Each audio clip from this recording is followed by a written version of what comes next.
This museum is the home of heroes, and the repository of over 20,000 artifacts, including 90 pieces of fire apparatus. Each of these amazing artifacts has a tale to be told and a secret to be revealed. Join us as we recount the courage, valor, and dedication of New York's bravest through these incredible objects. Connect with the past as we examine the mysteries at the FASNY Museum of Firefighting.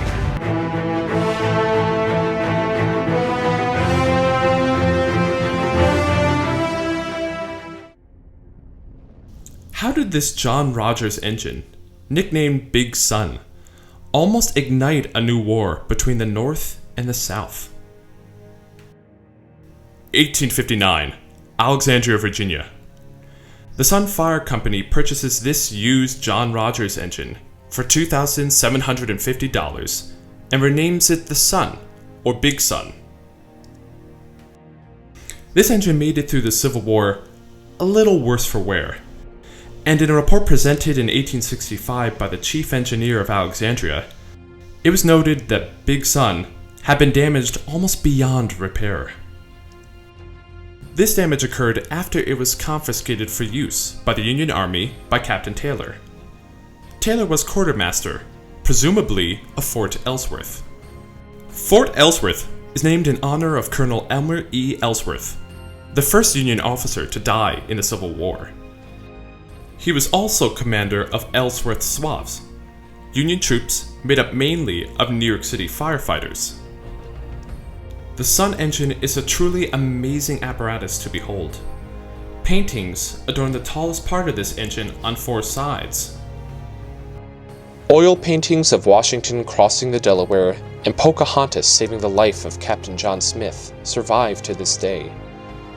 However, the paintings of John Rodgers and Grace Reynolds were replaced with Athena and Liberty. Rodgers, of course, was the builder, and Mrs. Reynolds was responsible for much of the fundraising that allowed the Sun Company to purchase the engine. Athena was, among many other things, portrayed as a companion of heroes and was the patron goddess of heroic endeavor. Liberty is directly tied to both patriotism and Freemasonry. Freemasonry was very common in the fire service during this time. There are less than 60 pieces of John Rodgers apparatus known to still exist today. This engine has one other distinction. In 1925, it was the first piece of apparatus officially added to the records, or accessioned, into the collection of the FASNY Museum of Firefighting. Flash forward, Alexandria, Virginia, 1953. The mayor of Alexandria, Marshall J. Beverly, demands that the FASNY Museum of Firefighting return this engine. It seems that the mayor thinks Ellsworth Zouaves, part of the Union forces, illegally captured the engine during the Civil War. He maintained that the Union forces somehow transported it back to New York and retained it after the war for New York Fire Department's own use. Perhaps somehow Fort Ellsworth was mistaken as Ellsworth Zouaves. Perhaps the claim was based on the continuing animosity over the Union's use and subsequent damage of the engine during the Civil War.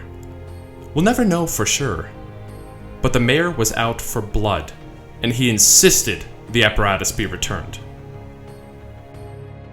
The battle for ownership of this apparatus continued on for months, with Virginia engaging Senator Harry S. Byrd, congressmen, judges, and the like to fight on their behalf. The fight culminated with a visit by Alexandria's mayor to New York's capital city of Albany to plead his case. However, New York's Governor Thomas E. Dewey steadfastly supported the New York firefighters' claim of ownership. This story was covered nationally by newspapers and on radio and television programs. Edward R. Murrow made the conflict the subject of a See It Now program on network television. In the end, the deciding factor concerning ownership was based on facts, not baseless claims. In both the Fireman's Herald and the Alexandria Gazette, both dated 1887, Definitive articles were written that clarified the ownership of this magnificent engine. The articles went on to state that the engine had been purchased for $300 by the New York Volunteers, and that Alexandria had 2 new steam engines in her stead. So this magnificent apparatus, which is the crown jewel of the FASNY Museum of Firefighting's collection, almost ignited a new war between the North and the South. But cooler heads prevailed, and this apparatus remained here at the FASNY Museum of Firefighting.